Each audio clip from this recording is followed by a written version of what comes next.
नमस्कार दोस्तों, मैं हूँ ट्रेन पायलट और ट्रेन पायलट चैनल में आपका एक बार फिर से स्वागत है। जी हाँ, एएलपी साइको परीक्षा का आज जो नया वाला टेस्ट है, मैकेनिकल कम्प्रिहेंशन टेस्ट, उसके बारे में आज हम बात करेंगे और ये टेस्ट 6 है, जिसमें कि आपको 66 क्वेश्चन देखने को मिलेंगे और 25 मिनट का समय दिया जाएगा। पिछली बार की तरह इस बार भी एक नया टेस्ट निकल कर आ रहा है, जो कि संभावना है कि एग्ज़ाम में पूछ दिए जाएँगे। क्योंकि पिछले बार एक टेस्ट आया था जो कि आरडीएसओ ने शामिल किया था, फिगर प्लेसमेंट टेस्ट। बहुत सारे टीचर उसे पढ़ाए भी नहीं थे। कुछ टीचर जो है बस उसे इंट्रोड्यूस करवा दिए थे कि इस तरह से बनता है।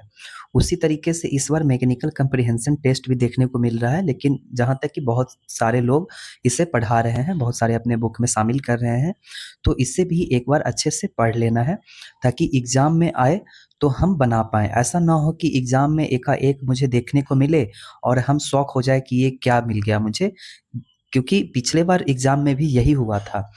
बहुत सारे लोग फिगर प्लेसमेंट को जानते ही नहीं थे कि ये ऐसा आ भी सकता है। उसके बारे में इंट्रोड्यूस ही नहीं थे कि इसे कैसे बनाना है। ठीक है, उसके बाद वो जब क्वेश्चन आता है, तो वो उनका प्रैक्टिस ना होने के कारण उनका हाथ इतना स्लो चलता है, इतना माइंड स्लो चलता है, जिस कारण से वो बना ही नहीं पाते हैं पूरे क्वेश्चन को। जबकि 60 क्वेश्चन पूछे गए थे और लगभग 6 या 7 मिनट का समय दिया गया था, वो 30-35 तक ही मैक्सिमम जा पाए थे, जिस कारण से वो उस वाले बैटरी टेस्ट में डिस्क्वालीफाई हो गए। तो ये गलती नहीं होना चाहिए। हर टेस्ट को आपको अच्छे से समझ के रखना है और प्रैक्टिस हर टेस्ट का रखना है। एग्ज़ाम में कोई भी आ जाए, आप बना पाएँ। अभी हाल ही में मुंबई ज़ोन में जो कि डिपार्टमेंटल एग्ज़ाम हुआ था, उसमें भी कुछ साइको टेस्ट पूछे गए हैं, जिसमें कुछ बैटरी से सवाल पूछे गए हैं। तो जिस तरह से फिगर प्लेसमेंट में पिछली बार बहुत लोग फेल हो गए थे, इस बार ऐसा नहीं होना चाहिए। इसलिए ये मैकेनिकल टेस्ट को आप अच्छे से पढ़ लें और आपको 25 मिनट मिलेंगे आपको 66 क्वेश्चन को सॉल्व करने के लिए। मैं फिगर प्लेसमेंट का भी आपको आई बटन में आपको लिंक दे दूँगा। आप चाहें तो मेरा फिगर प्लेसमेंट की वीडियो को भी देख सकते हैं कि कैसे मैंने बहुत ही कम समय में मैंने 60 क्वेश्चन अटेम्प्ट करके दोबारा रीचेक कर लिया था, लगभग 25-30 क्वेश्चन। मतलब 60 क्वेश्चन अटेम्प्ट करने के बाद मैं 20-30 क्वेश्चन ऊपर से एक बार फिर से रीचेक कर लिया था। मेरे पास समय बच गया तो मैं क्या करूँ, बस उसी को एक बार रिपीट कर लिया कि हाँ, मैंने सही बनाया है कि नहीं। क्योंकि अगर उस बीच में अगर 1-2 गलती भी हो तो मैं उससे सुधार पाऊँ। लेकिन वैसा होता नहीं था, गलती होता नहीं था कि मैं उसे एडिट कर पाऊँ। जैसा था वैसा ही फिर फाइनली वो डाटा सेव हो जाता है। तो मैकेनिकल कम्प्रिहेंशन टेस्ट में आपको बनाने के लिए इसका बस एक ही तरीका है कि इसका कोई तरीका नहीं है। आपको बहुत सारे सवाल पूछे जाएँगे, जो 66 प्रश्न पूछे जाएँगे। हो सकता हो वो 66 टाइप का आपका हो, 66 टाइप से आपको सोचना पड़ेगा उसे बनाने के लिए, क्योंकि हर क्वेश्चन में हर लॉजिक पे बनेगा। आम दिन में होने वाले आप जो क्रिया करते हैं, साइकिल चलाते हैं, कहीं घूमने जाते हैं, बॉटल में पानी भरते हैं, झूला झूलते हैं, गेंद को फेंकते हैं, ये सब चीज़ जो होने वाला है, छोटी-छोटी चीज़ जो होने वाला है, उसी से रिलेटेड आपको प्रश्न बनने वाले हैं कि अगर हम ऐसा करते हैं तो कैसा होगा? वैसा करते हैं तो कैसा होगा? इस टाइप से आपसे प्रश्न पूछे जाएँगे और जितना क्वेश्चन जहाँ से भी मिले, आप इसको अपने सामने लाइए और उसको पढ़ कर के आप उसको सॉल्व करने का प्रयास कीजिए। आप जितना क्वेश्चन आप इकट्ठा करके, जितना डेटा आप इकट्ठा करके आप बना पाते हैं, उतना आपका माइंड सोचने का शक्ति आपका बढ़ते चला जाएगा, बढ़ते चला जाएगा। जिस कारण से आप एग्ज़ाम हॉल में ज़्यादा परेशान नहीं होंगे, कुछ नया क्वेश्चन भी दिखेंगे तो आप उसको आसानी से कुछ लॉजिक के थ्रू आप सॉल्व कर पाइएगा। तो चलिए अब हम कुछ क्वेश्चन को देखते हैं। एग्ज़ाम हॉल में आपको बिल्कुल आपका माइंड स्थिर रहे, आपका जो हार्ट बीट है वो बिल्कुल नॉर्मल रहे, इस बात का आपको बहुत ज़्यादा ख़्याल रखना है। मैं जॉब में हूँ, फिर भी मैं अभी हाल ही में एक एग्ज़ाम देने गया, लेकिन फिर भी मुझे अंदर से हेजिटेशन लग रहा है, हल्का-हल्का हेजिटेशन लग रहा है, क्योंकि मैं बहुत दिन के बाद एग्ज़ाम देने गया था। ये जो डर है एग्ज़ाम में बैठने का, एग्ज़ाम में एंट्री लेते समय, एग्ज़ाम स्टार्ट होने से 2 मिनट पहले और एग्ज़ाम स्टार्ट हुआ, उसके कुछ देर तक आपका हार्ट बीट बहुत तेज़ धड़क रहा है कि कैसे होगा, ये होगा, वो होगा, आप बहुत चीज़ सोच रहे हैं, तो ये आपके टेस्ट को ख़राब कर सकता है। इसलिए आप नज़दीकी कहीं भी जहाँ पे कंप्यूटर लैब हो, वहाँ पे चाहे वो कंप्यूटर कोर्स कराते हो, टाइपिंग कराते हो, वहाँ पे आप मंथली पे जाकर के आप उनसे 1 घंटे, डेढ़ घंटे प्रतिदिन के हिसाब से आप उन्हें मंथली पेड कर दीजिए और उसके बाद अपना टेस्ट लॉगिन करके आप वहाँ टेस्ट अटेम्प्ट करने की कोशिश कीजिए, क्योंकि वहाँ पे आस-पास आपके बहुत सारे लोग होंगे जो कोई कंप्यूटर सीख रहे होंगे, कोई टाइपिंग कर रहे होंगे, आप उस माहौल में चारों तरफ से लोग बैठे हैं, आप बीच में बैठकर टेस्ट देने का कोशिश कीजिए ताकि आप उस माहौल में बैठ सकें जैसा आपको एग्जाम हॉल में भी लगेगा कि मैं आम दिन की तरह, रोज दिन की तरह मैं आज भी एक टेस्ट देने आया हूँ। तो इस बात को आप गौर कीजिएगा, इस बात को आप ध्यान से लीजिएगा, क्योंकि मैं ऐसा करता था तो आप भी ऐसा कर सकते हैं। क्योंकि आपका तो 90 मिनट का सवाल होने वाला है नहीं कि आप अगर 2 मिनट उसमें से आपका खराब भी हो जाए स्टार्टिंग का, तो चलो 2 मिनट ही खराब हुआ, आपको अभी भी से पास 88 मिनट बचे हुए हैं। तो ये है कि आपका स्टार्टिंग में 2 मिनट का सवाल ही होने वाला है, 2 मिनट में आपको जवाब ही देना है। अगर स्टार्टिंग के 2 मिनट आप घबरा गए, तो आप स्टार्टिंग में तो मेमोरी आता है, आप मेमोरी याद नहीं कर पाइएगा, जिस कारण से आप अगले 12 सवालों का जवाब नहीं दे पाइएगा। चलिए, उसके कुछ देर बाद फिर से एक मेमोरी आता है और फिर अगले 2 मिनट में आपको जवाब देना होता है। लेकिन आप स्टार्टिंग के तो एक सेट जो है, मेमोरी का जो एक सेट है जो कि 12 प्रश्न का होता है, आप तो वो खराब कर चुके हैं। इस कारण से आपका दूसरा सेट भी उतना इफेक्टिव नहीं होगा, आप उसको क्वालिफाई करने में आपको बहुत ज़्यादा हेल्प नहीं कर पाएगा, क्योंकि आप 12 क्वेश्चन में से आप हो सकता हो कि 2 ही 3-4 सवाल जवाब दिए हो शुरू में, या एक भी सही नहीं हुआ हो, तब आप डिस्क्वालीफाई हो जाएंगे। इस कारण से इस बात का खास ख्याल रखिएगा। मैं ये फेस करता था, मैं इसलिए बता रहा हूँ। तो चलिए, अब मैकेनिकल कंप्रिहेंशन टेस्ट को हम आगे की ओर बढ़ाते हैं और हम आगे की ओर सवाल देखते हैं। तो प्रश्न संख्या हम 1 की तरफ देखते हैं कि दाएं तरफ का गियर किस दिशा में घूमेगा। तो ये है हमारा दायां तरफ और ये है हमारा बायां तरफ, ठीक है। तो दायां तरफ यानी कि गियर 3 का बात कर रहा है कि दायां तरफ का गियर किस दिशा में घूमेगा। तो जब भी अगर गियर का टच इस टाइप से होगा, तो जो अगला गियर होगा वो जस्ट अपोजिट हो जाएगा। कहने का मतलब ये है कि आपका जो ये वाला जो गियर है, गियर 1 जो है, ये इस दिशा में घूम रहा है क्लॉकवाइज, तो ये वाला गियर आपका एंटी क्लॉकवाइज घूमेगा। और ये अगर एंटी क्लॉकवाइज घुमा रहा है, तो ये वाला गियर आपका क्लॉकवाइज घूमेगा। तो ये जो आपका आंसर हो जाएगा, ए आंसर निकल के आ जाएगा। यानी कि आपका जो गियर है, दायां तरफ का गियर, वो क्लॉकवाइज आपका रोटेशन हो रहा है। चलिए दूसरे सवाल की तरफ देखते हैं। तो गियर 3 आपका किस दिशा में घूम रहा है। तो इस वाले क्वेश्चन में गियर 1 जो है आपका एंटी क्लॉकवाइज घूम रहा है, तो ये वाला जो आपका है वो क्लॉकवाइज घूमेगा, और ये वाला जो आपका है वो एंटी क्लॉकवाइज घूमेगा। तो इसका आंसर आपको एंटी क्लॉकवाइज आपका आंसर सही होगा। तीसरा नंबर प्रश्न को देखते हैं कि कौन सा गियर इसमें सबसे तेजी से घूमेगा। कौन सा गियर इसमें सबसे तेजी से घूमेगा। तो जैसा कि इसमें सबसे बड़ा वाला जो गियर है, अगर बड़ा वाला गियर 1 चक्कर लगाएगा, छोटे वाला आपका गियर वहाँ पे उसी जगह पे 2 चक्कर लगा देंगे, और उससे भी छोटा होगा वो 3 चक्कर लगा देंगे। तो जो सबसे छोटा होगा वो सबसे ज़्यादा तेज घूमेगा, और सबसे जो बड़ा होगा वो आपका सबसे ज़्यादा धीमा घूमेगा। तो ये जो है आपका, इससे सपोज कीजिए कि ये 20 घूम रहा है, ये 10 घूम रहा है, तो ये 5 ही घूमेगा। इस पे आपका देख लीजिए, यहाँ पे ए बी सी मार्किंग किया हुआ है, ए बी है और सी है। तो सबसे ज़्यादा तेज आपका ए गियर जो है वो सबसे ज़्यादा तेज घूमेगा। लॉजिक को समझिए, आप डायरेक्ट आंसर दीजिए, उसमें आपको इतना सोचने की ज़रूरत ही नहीं है। सबसे बड़ा है, उससे छोटा सबसे तेज घूमेगा, ऐसा सोचिए। अगर पूछे सबसे धीमा कौन घूमेगा, ये सबसे छोटा उससे बड़ा, तो सबसे बड़ा जो है वो सबसे धीमा घूमेगा। इस बात का आपको इस तरीके से आपको बस लॉजिक को याद रखना है। आपको उतना देखने की ज़्यादा समय देने की ज़रूरत है नहीं, क्योंकि आपको आधा मिनट से भी कम समय आपको प्रति क्वेश्चन के लिए आपको मिल रहा है। चलिए 4 नंबर प्रश्न को देखते हैं कि यह प्रश्न में क्या कर रहा है कि एक पानी का डब्बा पानी से भरा हुआ है, और कौन सा चित्र ए या बी पानी को रुकने के सही तरीकों को सटीक को दर्शाता है। तो मतलब कि अगर आपको कह रहा है कि पानी अगर एक बर्तन में रुका हुआ है, तो वो कौन सा जो आपका शेप है ए और बी में, वो सटीक दर्शा रहा है कि अगर इस वाले केतली में आपका पानी अगर हम भर के रखते हैं, तो क्या पानी आपका इस टाइप से आपका रहेगा कि यहाँ पे आपका भरा हो और यहाँ पे इसका खाली हो नीचे की तरफ, ये लेवल आपका यहाँ उठा हो, ऐसा हो सकता है क्या? नहीं। ये अगर पानी होगा तो इस टाइप से कुछ बराबर पानी होगा। ये जो नल नल लगे हुए हैं उसमें भी उतना ही शेप में पानी होगा जितना शेप में आपका केतली का पानी हो। राइट आंसर आपका बी हो जाएगा। ये 5 नंबर प्रश्न देखते हैं कि किस पाइप से पानी के अधिक दाब में बहेगा। जैसा कि आप आम दिनों में भी आप देखते होंगे कि अगर पतला पाइप है तो उससे पानी का फ़ोर्स ज़्यादा जाता है। तो जैसे कि गाड़ी धुलाई में बहुत ही ज़्यादा पतला पाइपों का यूज़ किया जाता है, तो उससे पानी का फ़ोर्स बहुत तेज़ अधिक दबाव से बहता है बाहर की ओर। और जिन पाइपों में जैसे कि नाला वाला का जो पाइप होता है, नाला का जो पाइप होता है, वो बहुत बड़ा होता है, उससे पानी का बहाव बहुत ही स्लोली होता है। तो अगर इस वाले बर्तन में अगर पानी भरा हुआ है सेम दबाव में, तो इस वाले ए से या बी से सबसे ज़्यादा तेज़ का बहाव प्रेशर के साथ किस में होगा? तो प्रेशर से सबसे ज़्यादा अधिक दबाव में बहेगा ए की ओर, क्योंकि उसका जो पाइप का जो आपका है वो पतला है। तो ये आपको कॉमन सेंस से ये सब आपको उत्तर लगाने वाला ये सवाल है। तो इस टाइप से आप प्रश्न को देख सकते हैं।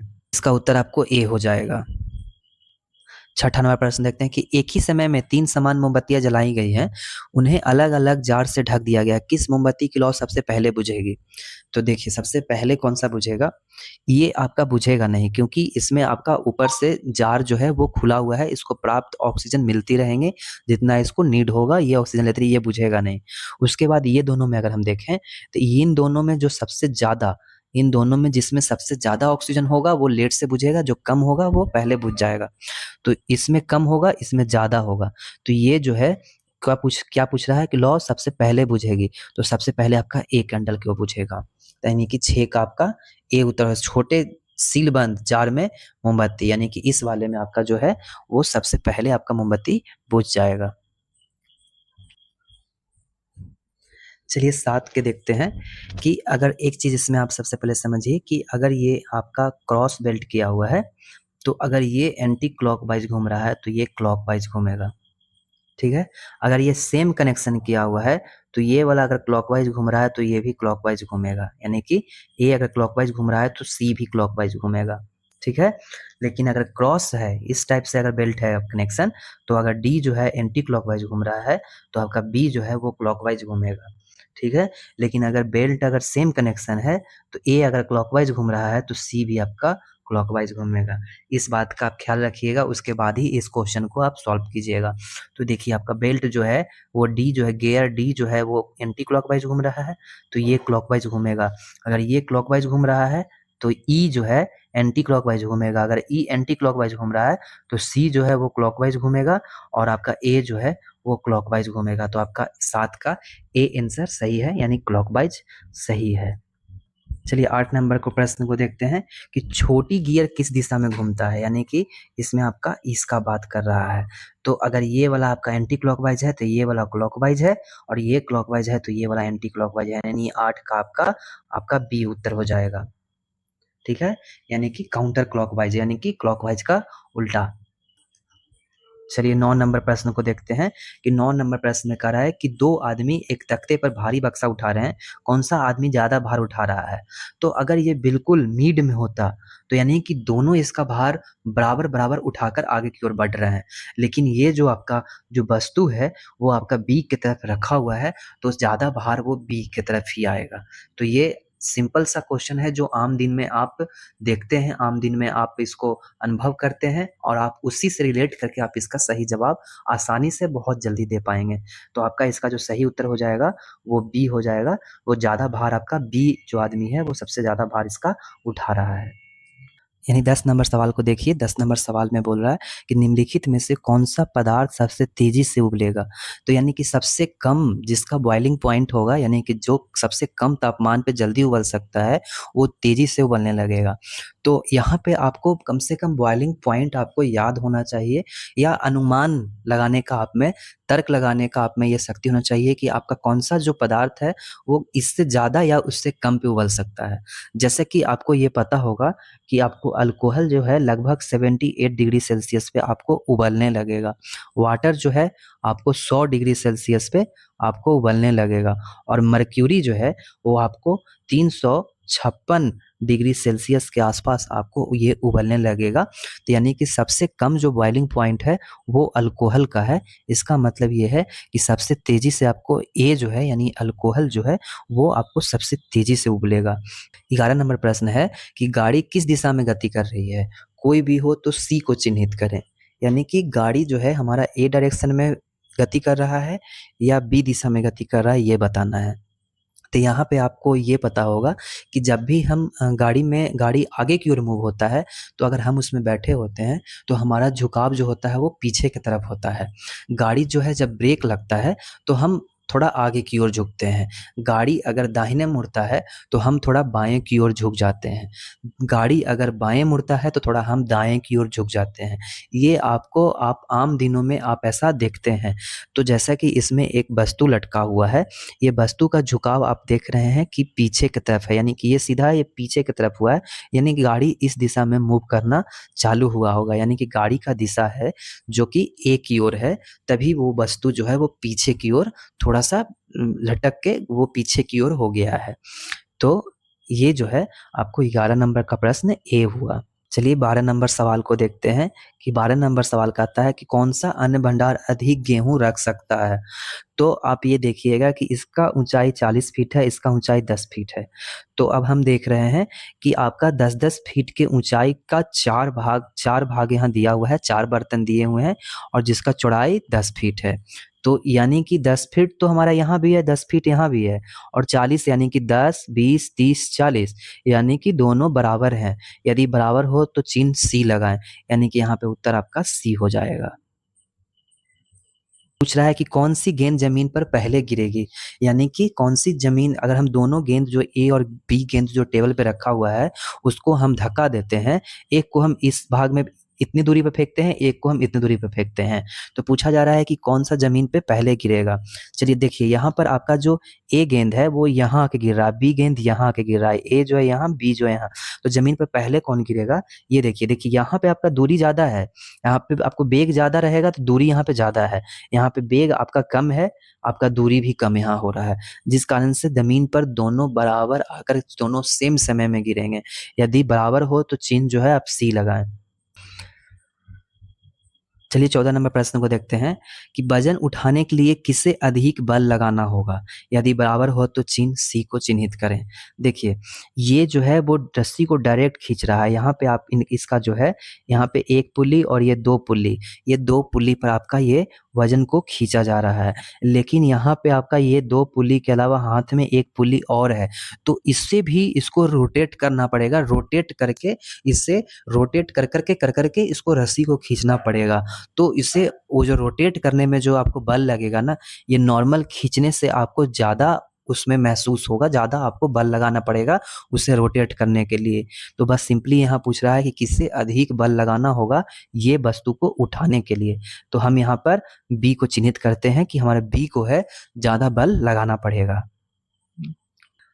15 नंबर प्रश्न में देखते हैं कि किसे रोइंग करना अधिक कठिन लगेगा? यदि दोनों बराबर है, दोनों को अगर बराबर कठिनता दोनों को बराबर फेस करना पड़ रहा है, तो सी उत्तर लगाना है। लेकिन यहाँ पे आपको कौन बताना है कि आपको किसे आसान होगा रोइंग करना। तो मैं जहाँ तक देख रहा हूँ कि ये जो ए वाला है, इससे ज़्यादा आसान होगा। लेकिन बी को जो है, वो डंडा छोटा होने के कारण इधर आपको रोइंग करने के लिए भी इधर झुकना पड़ेगा, उधर रोइंग करने के लिए आपको उस तरफ झुकना पड़ेगा। तो बी में ज़्यादा कठिन लगेगा, तो हमारा जो है पूछ रहा है किसे रोइंग करना अधिक कठिन लगेगा, तो हमारा बी वाले को कठिन लगेगा। तो हम इसका बी उत्तर लगाएँगे। 16 नंबर प्रश्न को देखते हैं। ऊपर से खिसकाने के लिए ढकेले जाने पर कौन-सी वस्तु सबसे पहले ज़मीन पर गिरेगी? तो ये तो बिल्कुल सा नॉर्मल सा सवाल है कि अगर ये जो है सबसे तेज़ी से आपको मुझे देखने से लग रहा है सबसे पहले बी लुढ़क कर गिर जाएगा।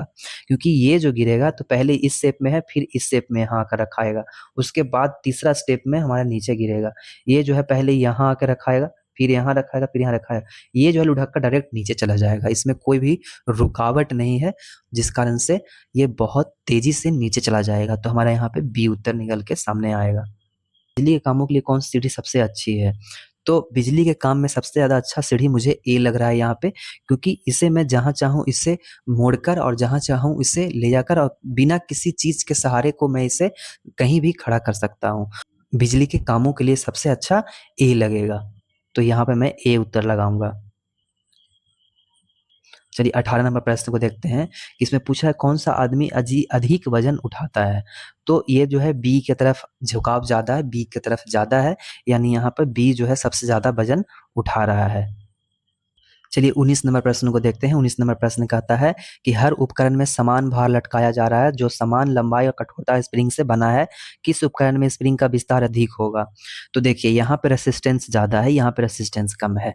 यानी कहने का मतलब यह है कि 2 है तो 2 को फेस करना पड़ा, यहाँ पे 4 है, सेम स्प्रिंग का जो आपका कठोरता है वो दोनों का सेम है। तो यहाँ पे 4 है तो 4 मिलकर इसको पकड़ा हुआ है, तो इसको इसमें झुकाव कम आएगा, इसमें झुकाव ज़्यादा आएगा। अगर यहाँ पर एक स्प्रिंग होता तो ये और ज़्यादा झुकता, ए से भी ज़्यादा। तो यहाँ पे ज़्यादा झुकाव पूछ रहा है, अधिक विस्तार होगा, तो हमारा ए जो है वो अधिक विस्तार होगा। 20 नंबर प्रश्न कहता है कि दोनों घड़ियों में एनालॉग घड़ी कौन सी है? तो ये आपको नॉर्मल सी सवाल है। ये आप अगर आम दिनों में आप जान रहे हैं कि एनालॉग किसे कहते हैं, डिजिटल किसे कहते हैं, तभी आप उस वक्त तुरंत इसका जवाब दे पाएंगे।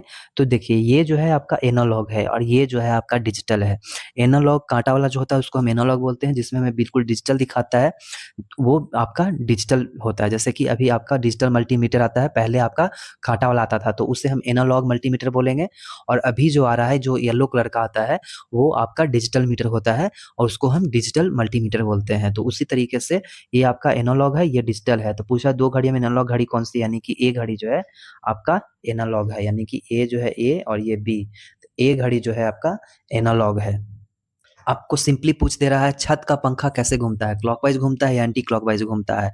अगर आपको याद नहीं है तो आपका तो वहाँ सेंटर में भी आपका पंखा लगा रह सकता है, आप वहाँ भी देखकर जवाब दे सकते हैं।